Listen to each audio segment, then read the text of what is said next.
Bonsoir à tous. C'est le 15 octobre que se terminent les assises sur l'alimentation à La Réunion et en métropole. Hier, le président de la République a fait la proposition d'un donnant-donnant aux agriculteurs. L'un des objectifs principaux de ces assises de l'alimentation, c'est augmenter le revenu des agriculteurs. S'il est évident que les monopoles de la grande distribution sont les premiers obstacles à un revenu minimum vital pour les agriculteurs à La Réunion, les professionnels agricoles affichent la volonté de répondre aux défis à venir. Pour ce faire, plusieurs questions sont menées. Quel modèle pour le développement agricole 2021-2027 ? Le modèle construit depuis 50 ans est-il toujours d'actualité ? Est-il toujours en accord avec les filières locales et les attentes des consommateurs ? Que faut-il faire pour qu'il soit pérenne et transmissible ? Quelle stratégie développer localement pour les filières pour vendre plus de produits pays ? Que faire pour que des produits répondent à une attente des consommateurs ? Comment faudrait-il les adapter en fonction des politiques publiques ? Pour avoir des éléments de réponse, nous recevons ce soir Joël Sorès, président de la FRCA, Fédération réunionnaise des coopératives agricoles. Bonsoir. Bonsoir. Olivier Robert, président de la Sicarevia, filière bovine. Bonsoir. Bonsoir. Et Jean-Bernard Gontier, président de la Chambre d'agriculture. Bonsoir. Bonsoir. Alors, première question, messieurs, à votre avis, puisque le public vous regarde, à votre avis, quel regard porte le public sur votre profession aujourd'hui ? Comment on vous regarde ? Est-ce que c'est l'agriculteur avec... C'est caricatural ce que je vais dire, mais c'est tellement amusant à chaque fois qu'on entend, avec son gros tracteur et sa réussite, où on ne voit pas le travail qui est derrière, on ne voit pas tout ce que vous faites pour que la production locale soit à un niveau, je dirais, intéressant et acceptable et correct. Si vous permettez, je vais prendre la parole. Alors, effectivement, on ne communique pas certainement suffisamment sur nos métiers. Et merci ce soir de nous donner la parole pour le faire, puisque c'est un métier passionnant. Je crois que sur ce plateau, cette idée est partagée. Mais c'est vrai que nos consommateurs ont de fortes attentes sur nos produits, sur nos productions. Et c'est vrai que quelquefois, on revendique un certain nombre de choses et forcément le regard qu'on a sur les agriculteurs ne sont pas toujours les plus plaisants puisqu'il nous arrive quelquefois aussi de manifester notre désaccord sur un certain nombre de sujets. Globalement, je pense que dans toutes les familles réunionnaises, il y a déjà un agriculteur ou un oncle, une tante, une cousine. Il y a toujours quelqu'un dans la famille puisque la Réunion est agricole depuis les années 1700, donc allez, je caricature, mais on a un peu tous de la famille agriculteur. Et donc, je pense que globalement, le regard porté sur les agriculteurs, c'est un regard plutôt apaisé. Voilà. Pareil pour la filière bovine. Oui, je pense que Joël a effectivement bien résumé la question. C'est vrai que moi, j'insisterai sur le fait que le métier d'agriculteur ou d'éleveur dans son ensemble, c'est un métier qu'on mène avec passion. Puisqu'il faut le souligner, hein, on doit faire face aux caprices de Dame Nature et c'est pas tous les jours plaisant, je dirais, dans un côté, sur la difficulté du travail, mais en tout cas on mène notre métier avec passion et notre volonté c'est de proposer autant que possible, et de toute façon c'est ce qu'on fait, hein, des produits de qualité pour nos consommateurs. Et on fait ce qu'il faut pour que nos consommateurs s'y retrouvent, puisque il ne faut pas qu'on oublie, ce sont les consommateurs qui nous font vivre. Et on se doit de leur proposer des produits de qualité. Et c'est ce qu'on fait tous les jours, et du 1er janvier au 31 décembre de l'année. Madame Gontier, je vais caricaturer encore une fois l'agriculture. Vous êtes président de la Chambre de commerce, de la Chambre d'agriculture, pardon. On voit la canne, la filière canne, à chaque fois qu'on en parle. Les politiques l'utilisent souvent lorsqu'il s'agit de parler du quota sucrier européen. Il y a aussi les problèmes qu'il y a au moment de janvier-février avec les intempéries. On parle du kilo de tomates et on a les marchés forains. Aujourd'hui, le président de la Chambre d'agriculture, comment, lui, voit ce que voient les autres, et est-ce que le regard que porte le Réunionnais sur son agriculture est la réalité finalement ? tout dépend de ce que vous interprétez par ce regard. Parce que quand on regarde aujourd'hui, à travers les marchés de producteurs, à travers les marchés forains, aujourd'hui, il y a des consommateurs qui sont en direct avec le producteur. Il y a aussi les filières qui font aussi souvent dans les supermarchés où un producteur vient expliquer son produit au consommateur. Il y a aujourd'hui un contact qui se fait entre le producteur et le consommateur, et ça change quand même la vision qu'a le consommateur du producteur. Parce qu'on s'aperçoit de plus en plus qu'il y a une grande demande de ce contact-là. Parce que les gens aujourd'hui veulent savoir d'où vient ce produit qu'il achète. Et ça, on est en train de le mettre en place. Il y a même des visites à la ferme aujourd'hui qui se fait. Il y a une relation qui se fait entre le producteur et le consommateur. J'ai été, parce que l'association des marchés producteurs se fait, le siège est à la Chambre. C'est une association, mais comme c'est la Chambre qui a, comment dire, la franchise. Non, c'est une franchise. À la franchise du Petit Panier. Donc, c'est nous qui organisons. Ils ont fait un dîner dansant et j'ai été étonné de voir les clients de ces marchés de producteurs, le nombre de clients qui est de ce marché de producteurs qui étaient présents à ce dîner dansant. Donc, il y a vraiment une relation qui se fait aujourd'hui et le regard est en train de changer par rapport à ça. Le regard est en train de changer et je crois que le premier élément de satisfaction, c'est surtout la qualité des produits. Et quand on parle de qualité de produits, en tout cas, on va voir pourquoi ce premier élément, c'est ce premier élément, justement, qu'est jugé les agriculteurs. Qu'est-ce que le Réunionnais y exige comme qualité pour le produit local? Alors, les Réunionnais, ils veulent du local, de la qualité, mais à un moindre coût. Mais il ne faut pas oublier que quand on veut de la qualité, il faut savoir qu'on a un énorme boulot derrière. C'est que on a des gens qui vont faire du conventionnel, ils apportent beaucoup de produits phytosanitaires. Nous travaillons vraiment avec la nature, c'est-à-dire nous essayons de laisser les herbes pousser, nous apportons pas de produits phytosanitaires à tout moment. Donc nous réunissons le raisonné, le bio et la permaculture. On essaye de réunir tout ça. Et il est vrai que quand vous êtes sur le marché, les gens ils veulent de gros carottes, ils veulent sacler droite, ils veulent pas cher, ils veulent les bons. Nous ne pouvons pas donner à tout ça en même temps. C'est ça, l'habit fait le moine, mais justement, l'habit ne fait pas le moine, justement. Donc, peut-être, on va dire, dans un chou, avoir quelques feuilles trouées, où on enlève un peu les enveloppes, mais on aura un petit chou plus sain à l'intérieur. Mais du fond, mes bœufs là, si me donne ça, me tue un bœuf, comment me donne mon marmaille pour manger, 104 me donne les autres pour manger. Quel avantage de consommer local et quel avantage de bien connaître la traçabilité? De bien connaître la traçabilité, chaque éleveur, s'il met un antibiotique sur un animal, c'est noté. C'est noté la dose, le nom de l'animal. Donc on a un cahier des charges à tenir, donc ça peut être contrôlé à n'importe quel moment. Donc on a des contrôles aussi de la DSV, des services vétérinaires. L'éleveur ne fait pas n'importe quoi et n'importe comment, donc on est contrôlé. Nous aussi on est obligé d'avoir la traçabilité pour que nos produits, aujourd'hui si on fait des détiquages, donc le détiquage, les purges, tout, les vitamines et tout, c'est noté, même les seaux, les pieds léchés, même les blocs sel et tout, on note comme ça la traçabilité, l'aliment, la qualité de l'aliment qu'on donne, environ le nombre de kilos. Donc on a un cahier, c'est n'importe qui peut consulter, donc je veux dire, nous on n'a pas honte de montrer aux gens qui peuvent nous demander. Olivier Robert, la traçabilité, en tout cas, par rapport à ce que dit Jean-Marc Lépinet, qui est éleveur donc, à la Plaine des Caves, c'est qu'en tout cas, aujourd'hui, il y a vraiment un cahier des charges.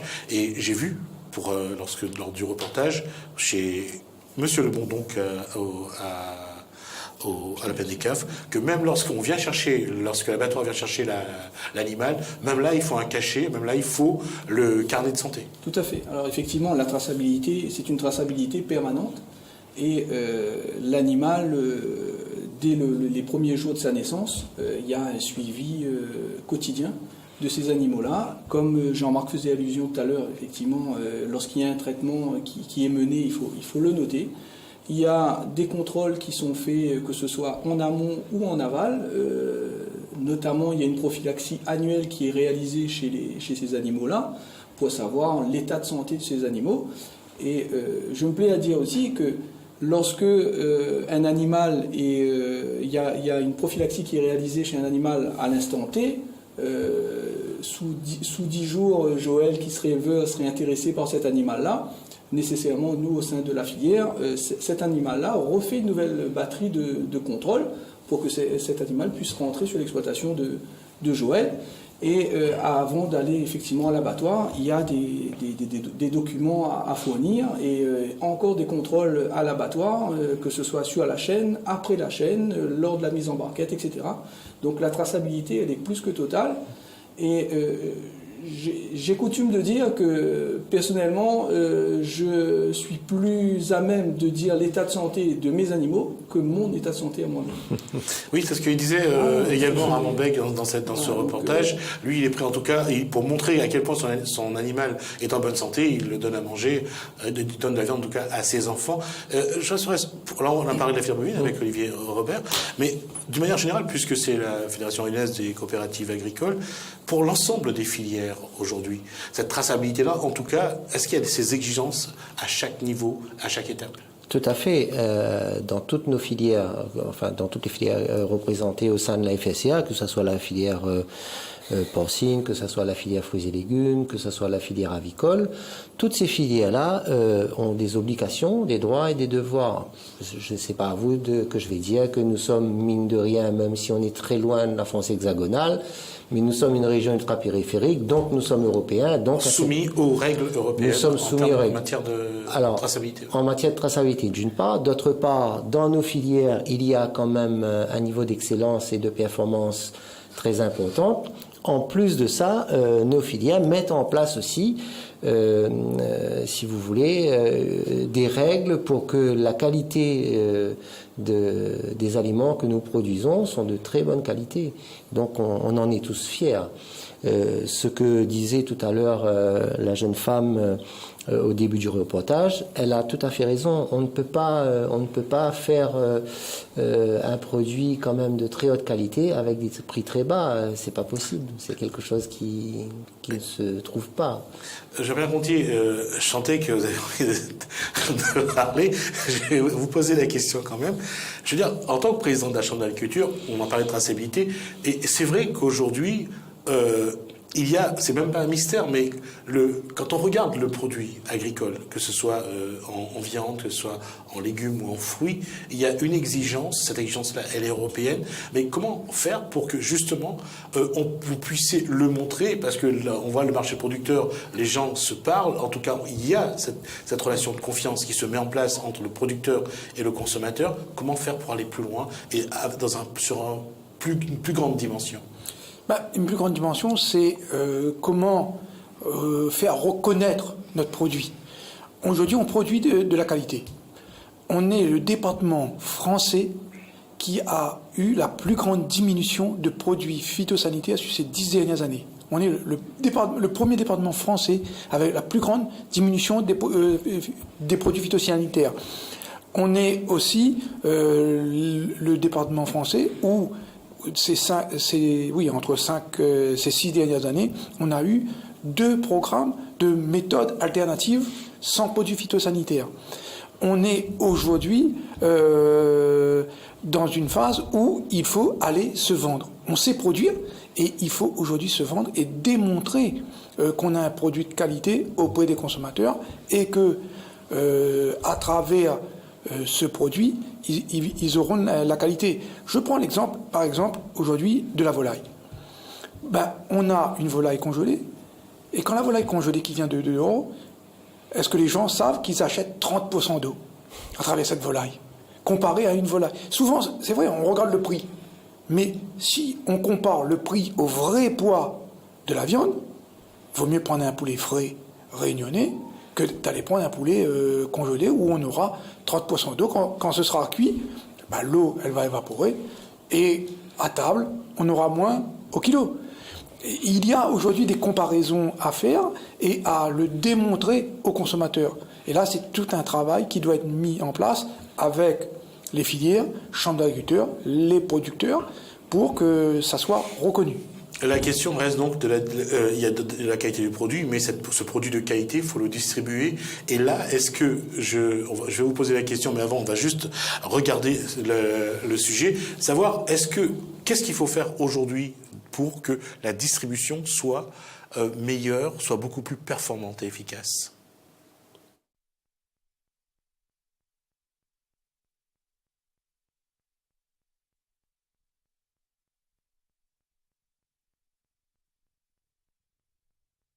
C'est dommage qu'on n'ait pas le son parce que finalement le monsieur il disait tout simplement qu'il voudrait bien produire un peu plus.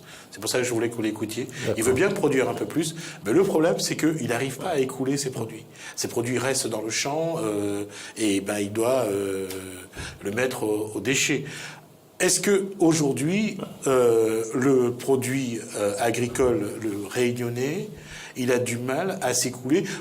Ça, c'est le travail de la coopérative, je veux veux pas critiquer. Mais eux disent, pour celui-là en tout cas, comment est-ce que je pourrais trouver plus d'espace, plus de moyens pour vendre mon produit? Et on va commencer par Jean-Bernard Monti cette fois-ci. Est-ce que c'est ce souci de distribution? On le voit, les réseaux existent, le produit agricole réunionnais est présent, mais il est plus présent sur les marchés forains ou dans les marchés producteurs où il y a vraiment des contacts entre le consommateur et le producteur, mais on ne les voit pas dans la grande distribution, ou alors très peu. Si, on le voit, mais c'est à travers, aujourd'hui, c'est plutôt les filières qui livrent, les OP qui livrent dans la grande distribution, mais il y a encore un effort à faire, parce que tout n'est pas parfait, mais ils sont présents. Mais aujourd'hui, il y a encore une amélioration à faire. Il y a des discussions, cet après-midi on en discutait encore, c'est comment trouver justement la place des produits locaux, quel que soit le marché, les petits marchés au bord des rues, des routes, les grandes surfaces. Il faut qu'aujourd'hui, on détermine et on fasse une discussion. Tout doit être aussi dans la discussion avec l'intermédiaire, puisqu'une grande distribution, j'appellerais intermédiaire. Et la discussion doit être là entre le producteur, l'intermédiaire, les OP, pour que justement on arrive à plus de présence. Parce que quand on regarde globalement, c'est vrai qu'on dit on voit peu les produits locaux, mais 80% de produits frais que nous consommons sont des locaux. C'est la production locale. Il y a un manque de visibilité et c'est là où on doit être présent et montrer nos produits pour pouvoir vraiment pour que les consommateurs les voient plus. Et ça m'a pris. Et je vais vous poser cette question à vous deux, à Olivier Robert et à Joël Sorès. Les filières bovines, porcines, de lapins et autres viandes ont l'exigence de la chaîne de froid. Donc forcément, c'est en grande surface. Et il y a une chose quand même. Qu'est-ce qui explique qu'à ce moment-là, le consommateur va faire le premier choix, c'est-à-dire le prix? C'est le premier élément qui va décider. Est-ce que ça, aujourd'hui, c'est un élément sur lequel vous pouvez travailler, montrer, et comme vient de dire Jean-Bernard Monti, que le produit local est peut-être un peu plus cher, mais il a sans doute de meilleure qualité? Moi, effectivement, je dirais que le produit local, certes, il est plus cher, mais on a des coûts de structure qui sont aussi incompressibles, qui ne sont pas comparés à ceux de nos voisins hexagonaux ou européens. Il n'empêche que au sein de la grande distribution, notamment au sein de la filière viande bovine, il a été mis en place une charte avec cette distribution pour que les éleveurs parrainent ces magasins pour qu'on puisse expliquer comment les produits arrivent sur les étals et quel est le métier qu'est-ce qu'un métier d'éleveur, et expliquer que notre produit effectivement est un produit de qualité. Donc on a quand même la chance ici d'avoir ce dispositif, notamment au sein de l'interprofession, qui n'existe pas par ailleurs. il faut le dire aussi, au sein de l'interprofession, on se retrouve entre producteurs, transformateurs, distributeurs, l'État, etc. On n'ira pas certainement en vacances ensemble, mais on arrive quand même à trouver des compromis, des solutions. Et je pense que quand on voit ce qui a pu se faire, enfin, ce qui peut se faire à La Réunion au sein de cette interprofession pour pouvoir permettre de développer notre production, il faut quand même le souligner et s'en féliciter, même si effectivement il y a encore du chemin à faire pour que notre production soit davantage distribuée et qu'on puisse gagner davantage de parts de marché. Pour gagner ces parts de marché, nous on a fait le pari également de segmenter notre offre, effectivement, merci Joël, puisque aujourd'hui les habitudes de consommation ont tendance à changer, à évoluer. Oui. Donc il faut aussi qu'on essaye de s'adapter au mieux.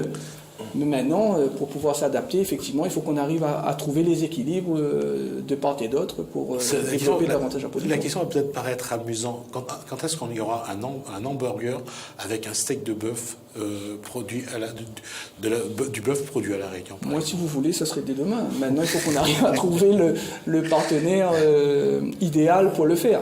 Je vous précise que notamment, effectivement, vous parliez de l'hamburger bœuf.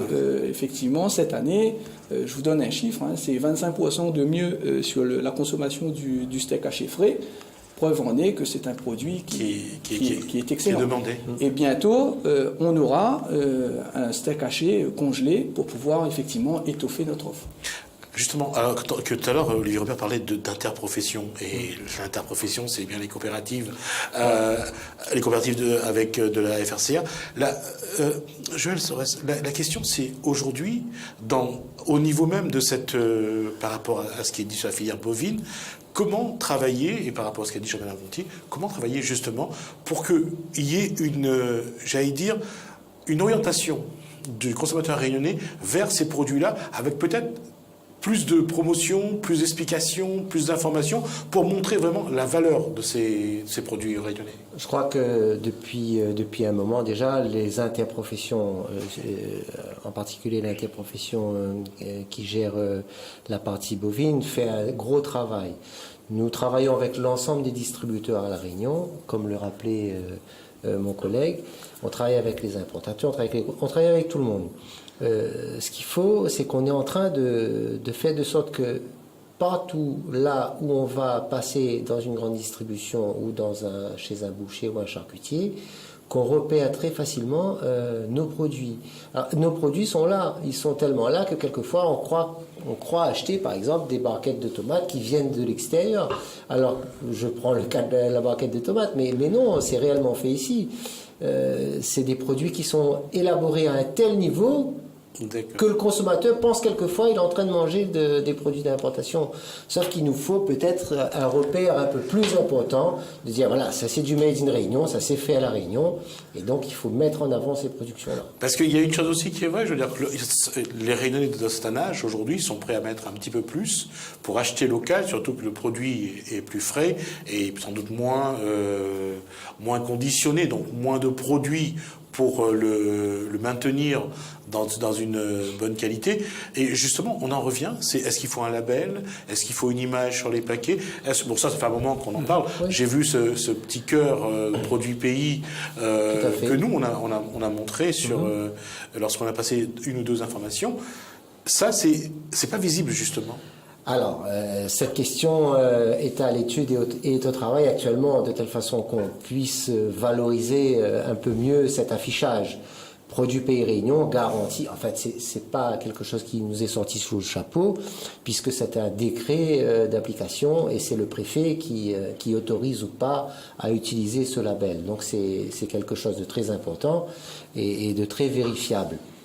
Alors, effectivement, il faudrait peut-être grossir ce cœur, pas un gros cœur, mais grossir le cœur, de telle façon que nos consommateurs identifient un peu mieux les produits Pays Réunion. Donc je crois que le travail, on en parlait juste avant le début de l'émission, c'est vrai qu'en agriculture on ne communique pas beaucoup, n'est-ce pas Olivier et Bernard, on ne communique pas beaucoup, mais je crois que plus que jamais nos consommateurs attendent un signe fort de voir nos exploitations, de voir comment nous travaillons, et ça on va s'y mettre, c'est le grand chantier en tout cas que nous nous imposons en 2018. Je vais répondre. Oui, moi je voulais dire, mais comme exemple, prenez le cas de la carotte. À un moment donné, on avait condamné la carotte. Et c'est les consommateurs qui ont dit, comment on reconnaît une carotte pays. Et c'est là est venue l'idée de laisser les fans, une partie des fans, avec la carotte pour pouvoir la redéterminer. Et je pense que c'est dans tous les produits, il faudra soit à travers une étiquette, je ne sais pas, mais il faudra qu'on arrive à déterminer, à être visible par le consommateur, le produit Made in Réunion.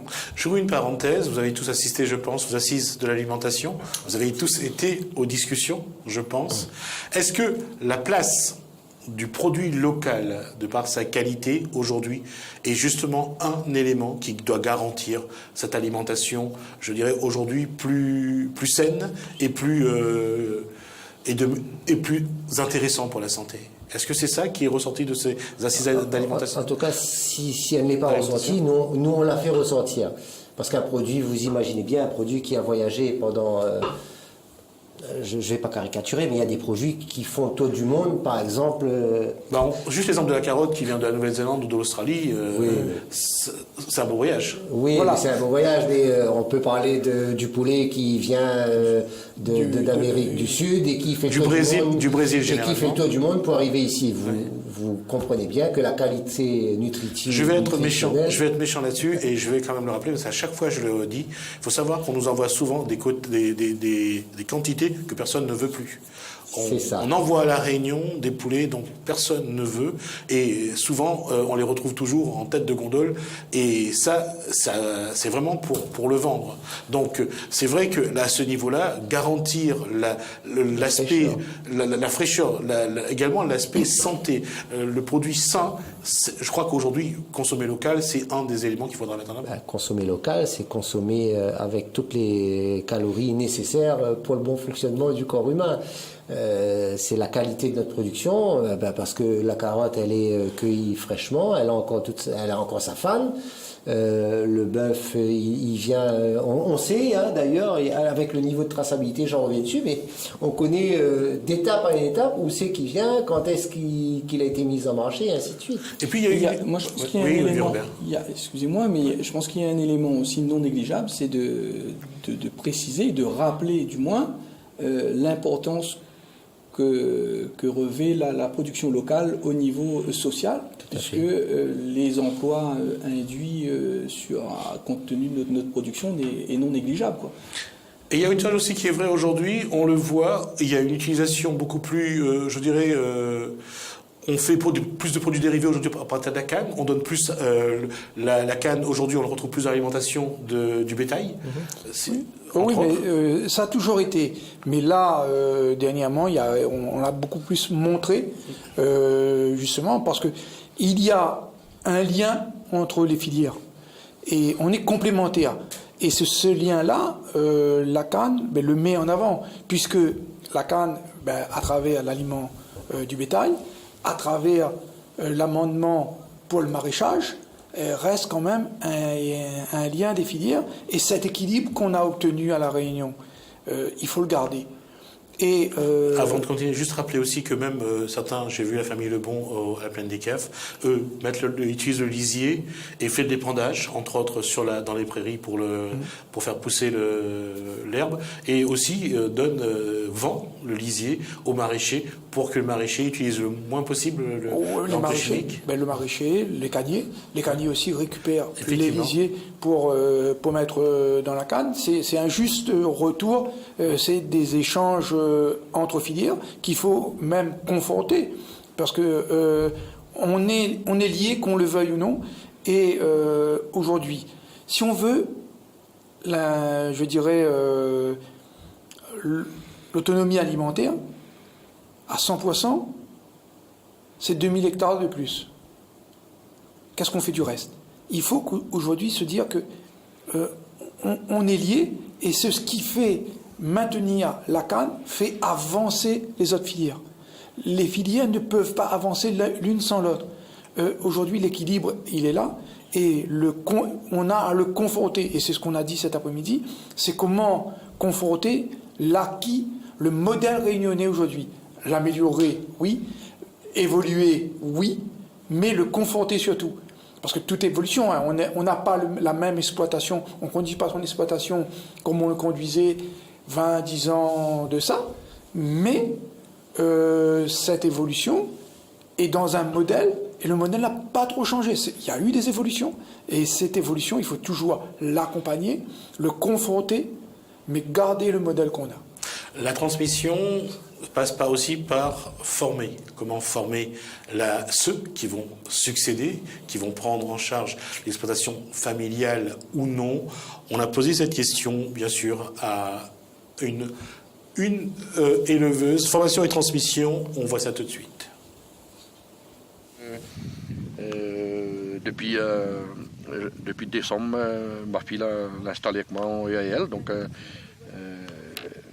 elle va reprendre l'exploitation. Déjà, il travaille avec moi. Et après, dans 4-5 ans, mon fils va reprendre. Donc, moi, je suis très fier que déjà mes enfants ils puissent participer avec moi. Il faut une formation pour reprendre l'exploitation agricole. Sans diplôme, on peut installer, mais on n'aura pas les aides. Et puis, avec une formation, il permet d'apprendre autrement qu'avec aux parents en formation. Et est-ce que cette formation-là elle a vraiment appris à haut le métier? Ce qu'il y avait de bien, c'est qu'on retrouve à haut dans le monde agricole avec des gens, avec des filières différentes, mais on partage notre métier et on apprend beaucoup de choses en théorie surtout, mais en pratique avec des stages, mais surtout moi j'ai appris ça avec mon papa, moi j'ai appris la pratique avec mes parents. Mais en formation, c'est vraiment tous les bases qu'on doit apprendre, comment vacciner un animal, comment boucler, voilà. Mais tout ça me veut dire, moi l'a appris de mes parents. Mais la formation, elle est utile, il apprend beaucoup de choses et il aide à installer, vraiment de voir beaucoup de personnes du monde agricole où on n'a pas la possibilité de voir si ou ça pas en formation. Honorine Cadet, qui vient de s'exprimer, a complété sa formation en passant un temps en Tanzanie. Elle a vu la différence entre ce qui se peut passer dans ce pays africain et ce qu'il y a à La Réunion. Et elle est revenue avec beaucoup de sagesse parce qu'elle voit qu'à La Réunion, il y a quand même d'autres moyens et que c'est une autre façon aussi de faire de l'élevage. Et ma question à vous trois, la formation aujourd'hui, c'est quel budget au niveau de tout ce qui est agricole? Est-ce que dans chaque filière, il y a sa formation ou aujourd'hui la Chambre d'agriculture pilote cette... Non, il y a plusieurs centres de formation. On a le CFPPA. Nous, à la Chambre, on forme déjà les agriculteurs déjà installés. Des fois, il y a quelques jeunes, mais c'est plus... Nous, on fait plutôt des formations... C'est de l'accompagnement technique au niveau des exploitations. Accompagnement technique, après certaines formations sur un thème précis. Et après, c'est plutôt le CFPA et le lycée agricole qui font une formation générale.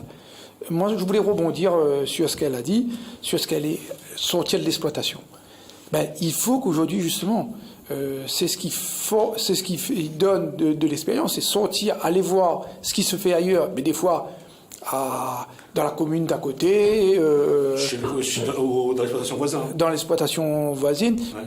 Pour pouvoir justement prendre en métropole, en Tanzanie, n'importe où, pour que justement il y ait une autre vision de l'exploitation et comprendre son exploitation ensuite.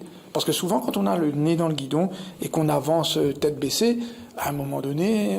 Elle a fait deux choses. Elle a appris avec son père et elle est partie à l'école pour apprendre une autre méthode. C'est presque l'idéal, finalement, d'essayer de dire on confond deux façons de faire. Oui, puisque la demande est là. Je prends l'exemple à la Chambre d'agriculture. Tous les ans, on accompagne des groupes d'agriculteurs pendant le salon dans des visites. ils viennent voir le salon, bon, parce que c'est le salon international de l'agriculture, mais ils vont aussi dans des visites. En 2013, on était à 40 agriculteurs qui partaient. En 2015, on est passé à 80. Depuis 2015, on est passé à 80 agriculteurs. L'élection va peut-être être méchante, mais ils partent tous pour découvrir ou c'est parfois c'est une petite balade? Non, mais c'est une balade, mais dans ce que les gens veulent, ils veulent parler que se promener, ils veulent voir des exploitations. Ils font une journée au salon, mais le reste du temps, c'est aller voir des exploitations. Là, on a commencé en dehors de la France, l'Espagne, l'Italie, le Portugal. Donc, il y a aujourd'hui la Hollande, il y a des demandes pour que justement on aille voir ce qui se passe ailleurs. Avec des vraies questions, il y a souvent aussi des demandes de visite de sucreries métropolitaines, de betteraves, parce qu'ils se disent, bon, on entend parler, mais comment ça se passe? Et les gens, les agriculteurs aujourd'hui, ils veulent voir comment ça se passe ailleurs. Et souvent, on s'est aperçu que c'est à travers ces voyages qu'on a eu des évolutions. Par exemple, l'hydroponie ou l'aquaponie, comment est rentré à La Réunion? C'est à travers de voyages comme ça. Et souvent, ils voient une petite chose et ils essaient de le refaire ici. De le refaire ici. Et moi, je me souviens, en 2013, la première visite que j'ai faite à Salazie, je suis allé chez un jeune qui il commençait l'hydroponie. Et vous savez, c'était quoi ces tuyaux, ces supports? C'était le bambou. Ah oui. Alors, imaginez-vous, parce qu'il n'avait pas encore les moyens d'acheter ça, il a fait son propre bricolage, et c'était des bambous où il avait percé, et où il avait planté ces trucs dedans. Et je me suis dit, mais attends, et je lui ai dit, mais comment? Il me dit, ben voilà, j'ai vu là-bas, j'ai regardé comment ça fonctionne, mais comme j'ai pas les moyens de m'acheter tout le matériel, ben je commence comme ça. Et aujourd'hui, si vous allez chez lui, vous allez voir qu'il s'est installé en matériel de pratiquement de dernier cri, parce que l'idée était là, il voulait savoir s'il pouvait faire, si ça marchait. Et le regard qu'on va aller chercher à l'extérieur est très important pour les exploitants réunionnais. Pareil, même question. La formation aujourd'hui, formée, on a vu Honorine Cadet, elle va succéder à son père, donc c'est l'exploitation agricole. Est-ce qu'il y a d'autres moyens pour former aujourd'hui? Est-ce qu'il y a encore de l'espace, il y a encore des terrains pour permettre à des jeunes aujourd'hui qui veulent d'élever du bétail?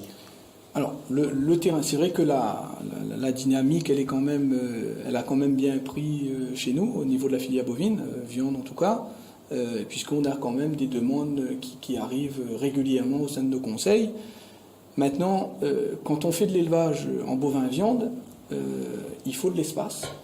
Et puisqu'on fait de l'élevage extensif, ce n'est pas des animaux qui sont en bâtiment, en stabulation, etc. Les animaux sont en pâture tout au long de l'année, donc il faut de la surface. C'est vrai que il faut être honnête aussi, hein, au niveau de la filière viande bovine, en aucun cas on pourra satisfaire la demande, la consommation locale. Mais il n'empêche qu'on a quand même des perspectives d'évolution. Quelle marge de progression vous avez encore? Alors, je dirais que cette année, on devrait avoisiner les 1600 tonnes carcasses.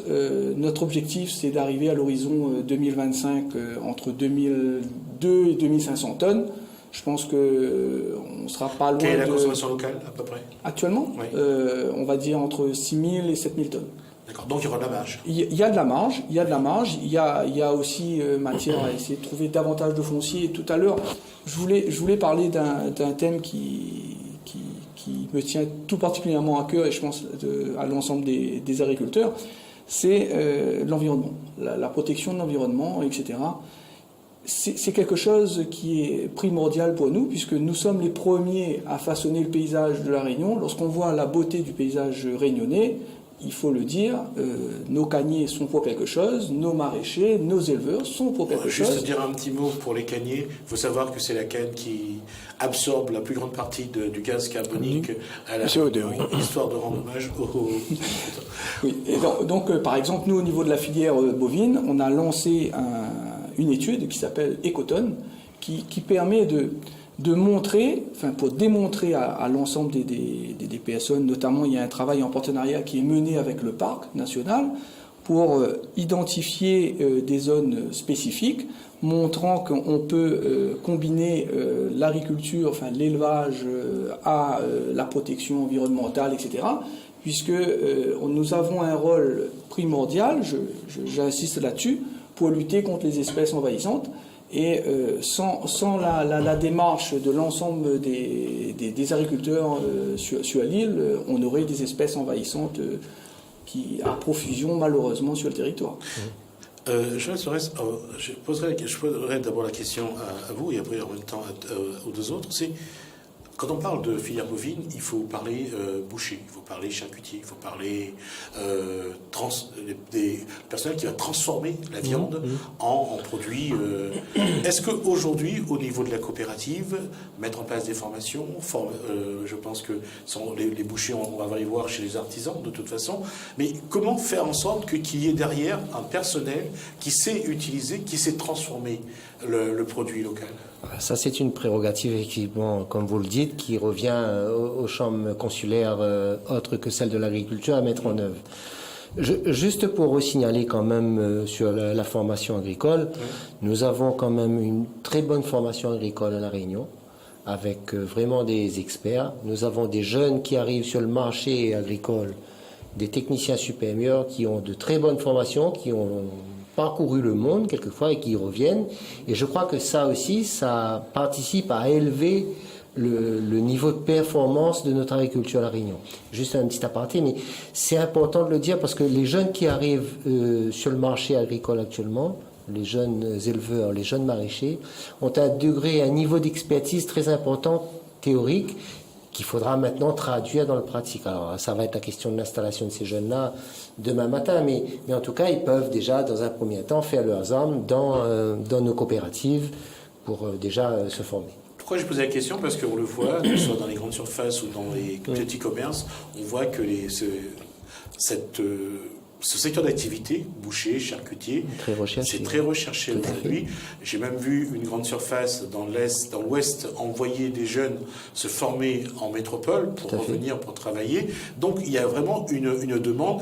Et un petit peu à l'image de la boulangerie, je le dis parce que je l'ai su, il y a une demande qui n'est pas aujourd'hui totalement satisfaite. C'est-à-dire qu'on cherche du monde, on cherche des gens qui veulent travailler dans la boulangerie, comme dans la charcuterie ou la boucherie. C'est que c'est un métier parfois aussi qui reste...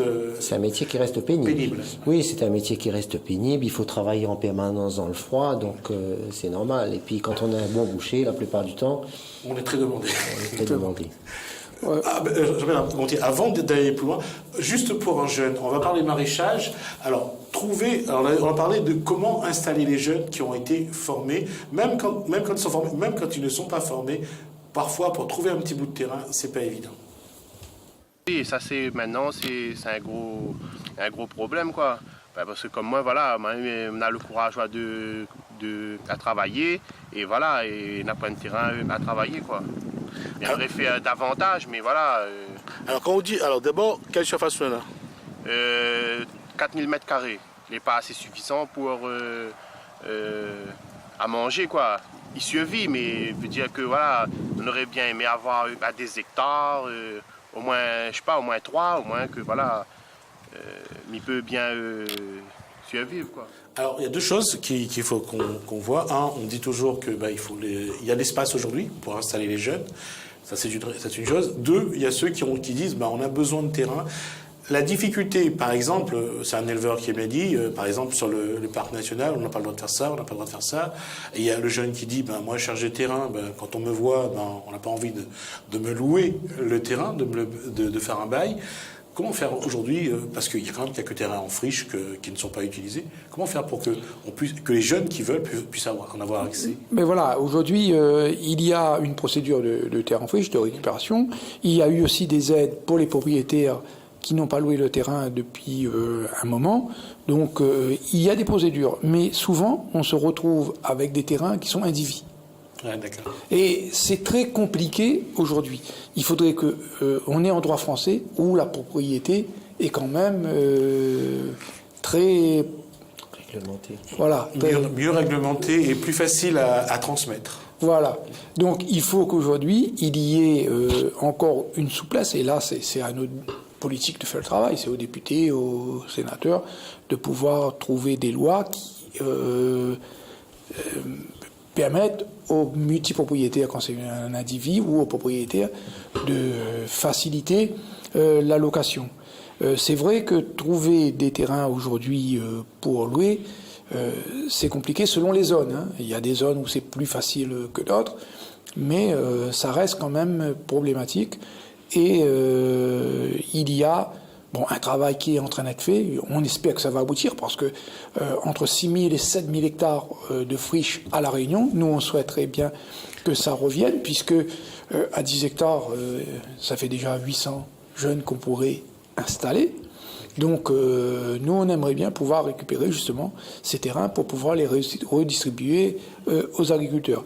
Bon, là, il y a un travail qui est en train d'être fait. Depuis ce nouveau FEADER, il y a des mesures qui sont mises en place. On espère que ces mesures vont permettre de libérer ces terrains pour l'agriculture. Et c'est sans doute un paradoxe, si je vous pose la question, des terrains. On dit que, comme disait tout à l'heure Olivier Robert, c'est de l'emploi. Et on a du mal à concrétiser. Oui, en fait, ça prouve quand même que le métier est très attractif. Parce qu'il y a beaucoup de gens qui veulent s'installer en agriculture. Ça prouve aussi que c'est un métier noble. Il y a un retour à la terre. Il y a un retour. Enfin, il n'y a pas forcément un retour, mais la terre a toujours été attractive tant qu'elle a...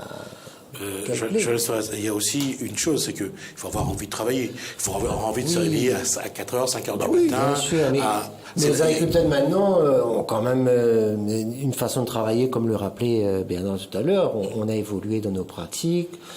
Technologiquement parlant, quand je dis les nobles métiers, c'est que les pratiques ont changé. Donc c'est un peu plus c'est plus moderne de travailler. Il faut plus voir l'agriculteur avec sa pioche dans son champ. Ah ben il faut le voir aussi avec sa pioche, parce que sinon pas qu'avec sa pioche. Sinon les herbes montent sur tête. Donc mieux vaut une pioche d'autres fourgonnettes quand même, d'autres camionnettes. Mais non. Il faut aussi le voir avec son PC, etc. Oui, il faut le notamment regarder, tout ce qui est déclaration pour ce qui est des éleveurs bovins dans leur ensemble. Aujourd'hui, c'est support informatique, etc.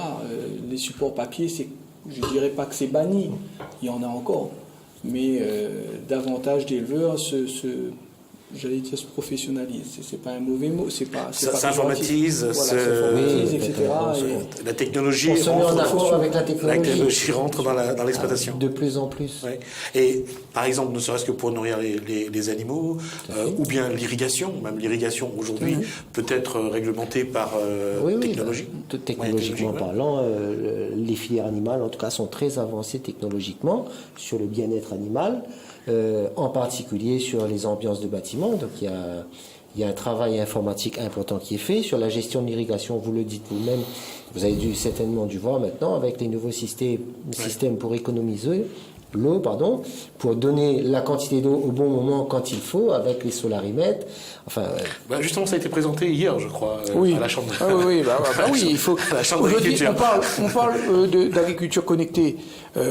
Donc, j'ai participé au salon qu'il y a eu sur l'agriculture connectée, et vous serez étonné de voir le nombre d'agriculteurs aujourd'hui qui, que ce soit pour la gestion des serres, la gestion des bâtiments, c'est un ordinateur. Il le gère à partir de son smartphone, c'est ça ?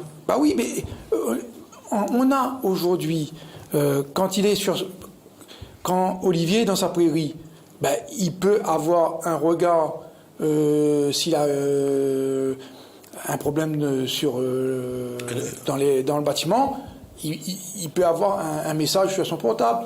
Quand Joël est dans son champ de canne, il peut avoir un message de ses serres lui disant qu'il y a un problème d'irrigation ou autre, où là, il doit se déplacer. Voilà. Et donc aujourd'hui, on est pratiquement obligé d'être aussi avoir ce lien-là, parce que c'est un gain de temps et d'argent. Réduire le coût de production, en tout cas, ça la technologie doit amener l'agriculteur à réduire ses coûts de production. Oui, ça va l'aider à le faire, mais la technologie ne réduira pas de toute façon tout. Hein. Ouais. C'est vrai qu'elle va contribuer, elle va participer à faire de sorte qu'on va minimiser ou alors rendre le travail, répartir son temps de travail et l'aménager en fonction des commandes qu'on peut avoir de nos ordinateurs ou de nos portables. Enfin, et justement, ça remet un petit peu, la conjointe de l'agriculture un peu plus dans l'exploitation, dans le travail, d'un travail beaucoup plus commun. Mais ça a toujours été, hein, à moins qu'il y ait la conjointe travaille ailleurs, mais la conjointe d'exploitation, ça a été aussi une bagarre justement pour faire reconnaître, puisque la femme a toujours été, ça il faut le dire, a toujours été présente sur l'exploitation. La femme réunionnaise a toujours participé. Moi je me rappelle, gamin, quand mon père faisait de l'ail et l'oignon, c'était les dames qui nettoyaient et faisaient mettaient propre, et le soir c'était les hommes qui faisaient les grosses bottes d'ail, faisaient les bottes d'ail et tout ça. Donc la femme a toujours été présente. L'agricultrice, la conjointe agricultrice réunionnaise a toujours été présente sur l'exploitation. On va juste regarder ce que nous dit Muriel Lebon sur ce point. Quelle est la place de la femme dans l'agriculture réunionnaise? Alors pour moi, je trouve qu'elle est importante parce que montrer aussi le savoir-faire des femmes dans ce milieu d'hommes où souvent les gens ils pensent que la femme n'a pas trop sa place. Et donc, je défends ça pas mal parce que bon, nous avons nos idées et nous apporte pas mal de choses à l'homme. Donc, je trouve que c'est un très beau métier pour la femme. Bon, c'est vrai que est très physique, donc on a certaines choses, il faut être aidé. Mais voilà quoi, c'est un très beau métier pour la femme. Comment gérer son rôle de femme, d'épouse, d'agricultrice et de mère de famille? Alors, pas facile. Il faut savoir organiser le temps. Bon, parfois on a des petits problèmes qui surviennent, mais bon.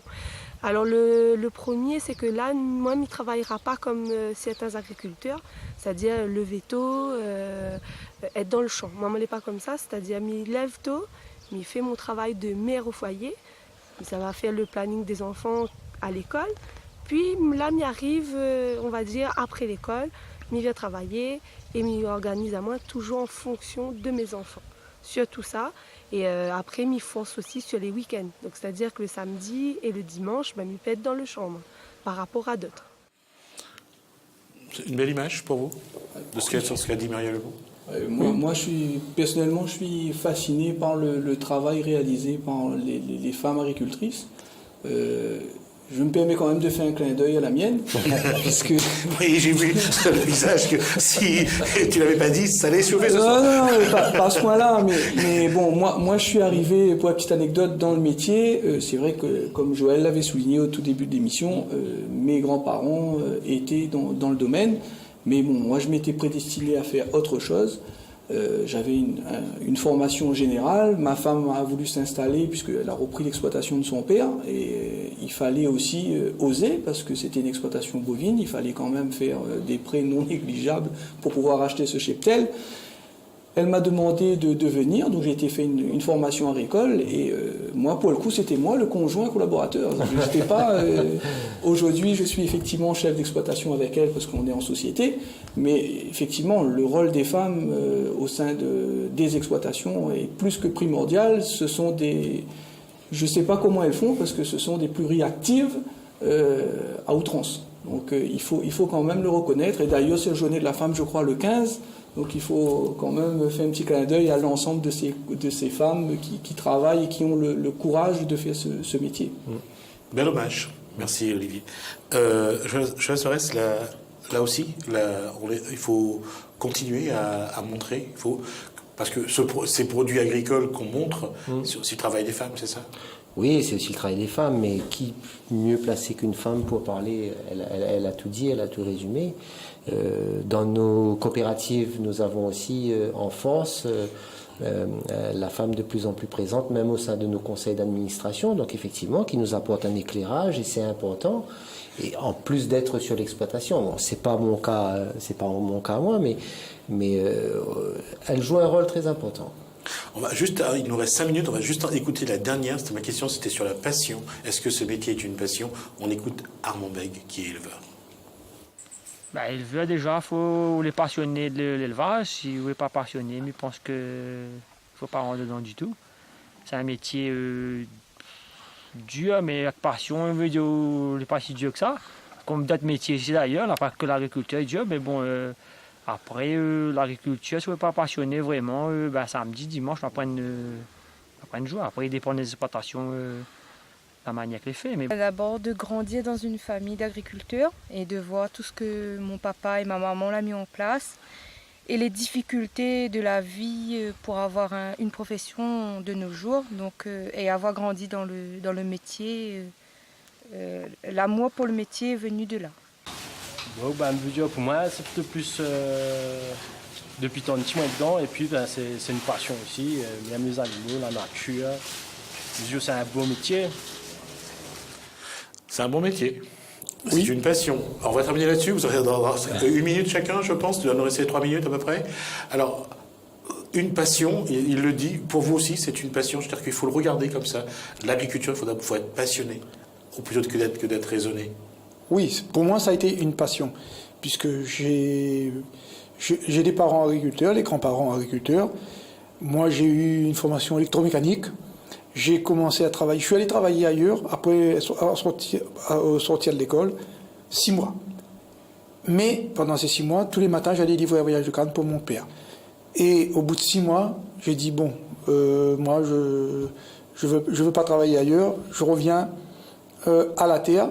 Et là, je me suis installé. Moi, j'ai découvert l'agriculture un peu tard, puisque comme Jean-Bernard, mais lui, il baignait dedans. Moi, mon père et ma mère n'étaient pas du tout issus du milieu agricole, sauf que mon grand-père et ma grand-mère, en fait, tout le monde, mais sauf mes parents. Donc, moi, j'ai découvert le monde agricole un peu tard. Je me suis installé en 2001 en agriculture. J'avais un autre métier auparavant. C'était quoi ? J'étais commercial auparavant, voilà. Et donc j'étais bien auparavant dans le BTP, donc j'ai beaucoup changé de métier. Si vous quittez tout pour venir dans l'agriculture, il faut être vraiment passionné parce que c'est un métier pénible, dur, mais c'est un métier qui est rude financièrement parce que... c'est vraiment les aléas de la vie. Si on regarde bien quelquefois, on se dit, bon, on ne travaille pas pour grand-chose quelquefois, mais quelquefois, il y a d'autres... Olivier Aubert, tout à l'heure, vous avez parlé du fait que vous avez suivi votre femme dans son aventure. Aujourd'hui, c'est redevenu une passion. Oui, c'est une passion. Et effectivement, il y a de temps à autre, il y a des difficultés. Comme le disait Gérard, effectivement, quel métier n'en a pas. Mais la passion, la passion qui nous habite, elle est tellement grande qu'on se dit... ce métier nous le rend bien, puisque quand on est... personnellement, moi, quand je suis dans mon troupeau, sur une nid de bœuf, déjà j'ai un paysage magnifique, et ça permet de souffler, de réfléchir à autre chose, etc. Bon, effectivement, il y a des moments difficiles, puisqu'il faut y être du 1er janvier au 31 décembre. Lorsqu'on a des vélages la nuit, il faut s'y rendre, etc., pour accompagner nos animaux. Mais oui, c'est la passion... c'est une passion, en tout cas. C'est une passion énorme. Le retour du Réunionnais à la terre, c'est quelque chose qu'on abordera sans doute jusqu'à la fin de l'année. On en verra un petit peu comment se fait tous ces produits locaux, comment travaillent les producteurs locaux, ceux qui transforment la viande, le légume, le fruit, et qui en font des produits qui, sans doute, vous permettront de faire de très belles fêtes en fin d'année. On aura l'occasion d'y revenir, on aura l'occasion de rediscuter avec nos invités. Je rappelle donc qu'on a reçu Joël Sorès, président de la FRCA, Fédération réunionnaise des coopératives agricoles, Olivier Robert, président de la SICA à Révia, donc la filière bovine, et Jean-Bernard Gontier, président de la Chambre d'agriculture. Messieurs, merci, ça a été un échange en tout cas très riche. On aura l'occasion d'y revenir, en tout cas, comme je dis, de voir comment on va montrer comment l'agriculture réunionnaise fait pour apporter un plus à l'alimentation et à la santé des Réunionnais. Merci à vous. Je remercie également Patrick Waro et Aurélie Adrien de la FRCA donc pour leur collaboration. Merci à vous. Merci à la régie. Continuez bien votre soirée sur Télécréole. Surtout, portez-vous bien. Bonsoir chez vous.